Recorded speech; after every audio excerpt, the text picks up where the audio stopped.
Hello guys, welcome back to my channel again. So in this tutorial we are going to understand what is a confusion matrix and how you can use confusion matrix for your model evaluation. Okay, so prior to understanding the confusion matrix, one thing you need to understand what is your positive outcome and what is your negative outcome. Okay, so in general, the test condition that you want to detect by your model is considered as a positive outcome.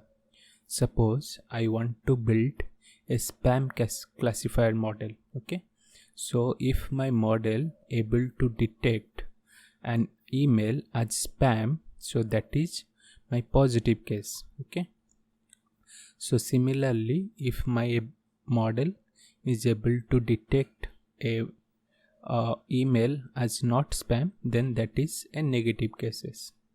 So that's the most important thing, to segregate your positive and negative cases. Okay, so let's go into our example here. So I have taken 20 samples, 20 random samples.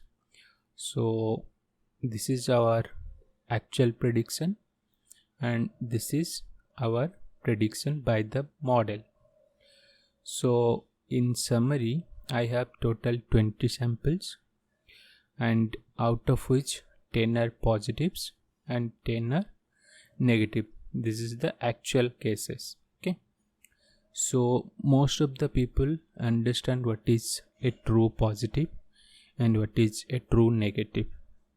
So I'll also like to reiterate that true positive is when you have your model predicted something as positive and the actual result is also positive, then that is a true positive.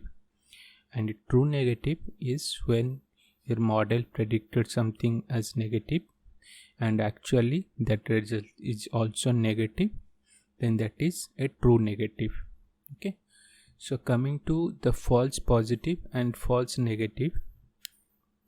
So false positive is something which your model predicted as positive, but that is not a positive. So how I try to remember false positive?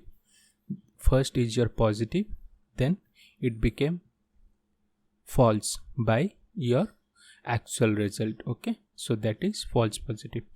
Similarly for negative, your model predicted negative, then it became false by your actual result. Okay, so that's how you can remember false positive and false negative. So coming to our confusion matrix, so I have already built this confusion matrix.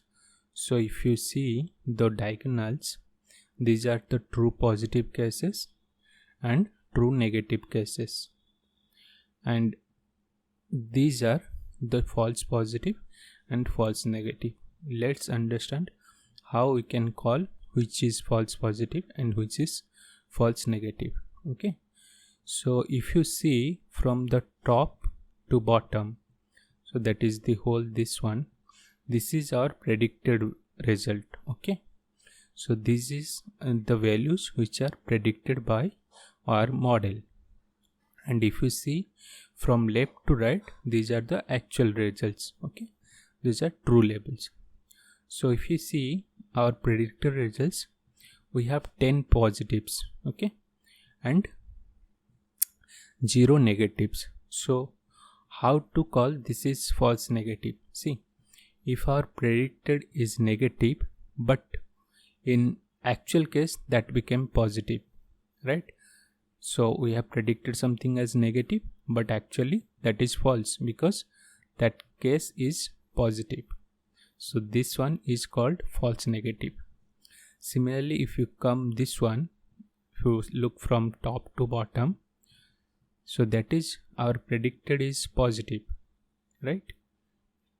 So but actually that is negative. So we predicted positive and that became false, then this is our false positive.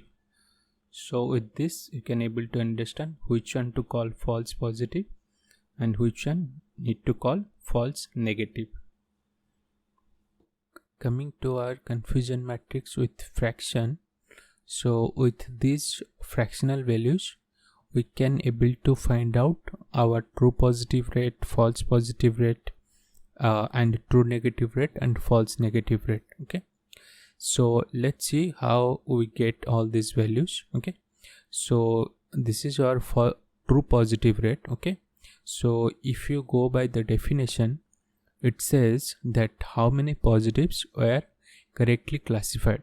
So our model has predicted 10 positives. Okay, and if you see there are actually 10 positive results, so the fractional values will be 10 by 10, that will be 1. So what is this? This is our false positive rate. Okay, so the false positive rate is by this definition is how many negatives were misclassified as positives.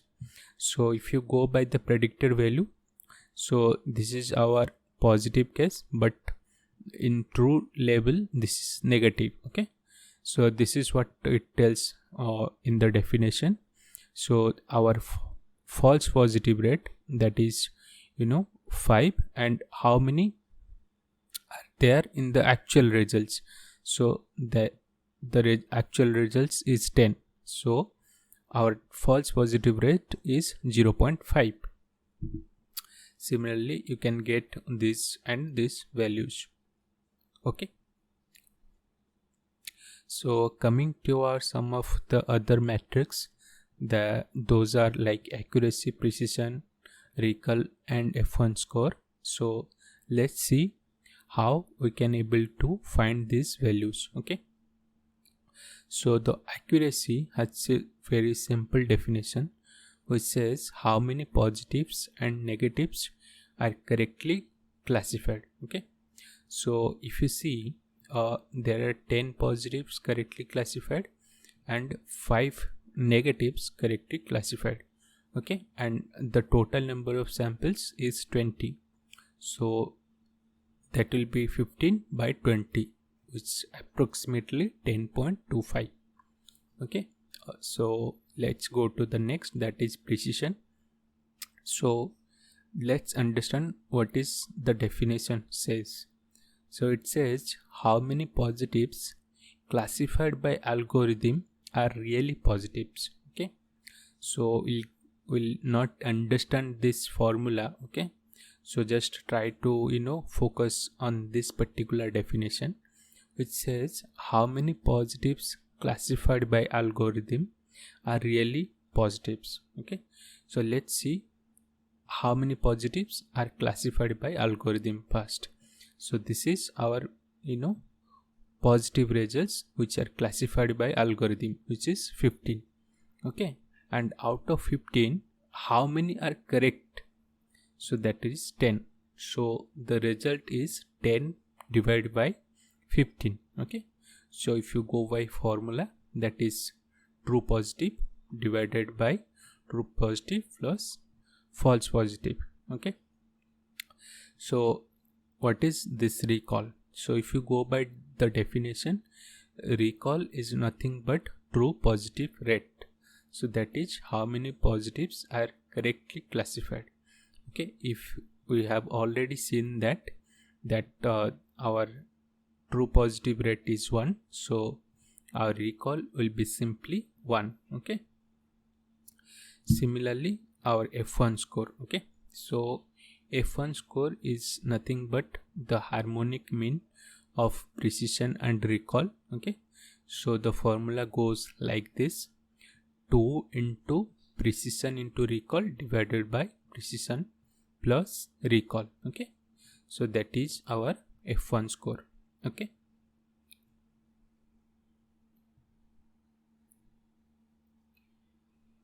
I hope guys with this tutorial you are able to understand the confusion matrix and some of other metrics like precision, recall and accuracy.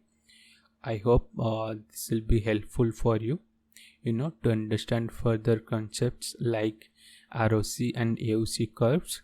So if you guys like this particular video, please give a thumbs up and subscribe to my channel. Thank you.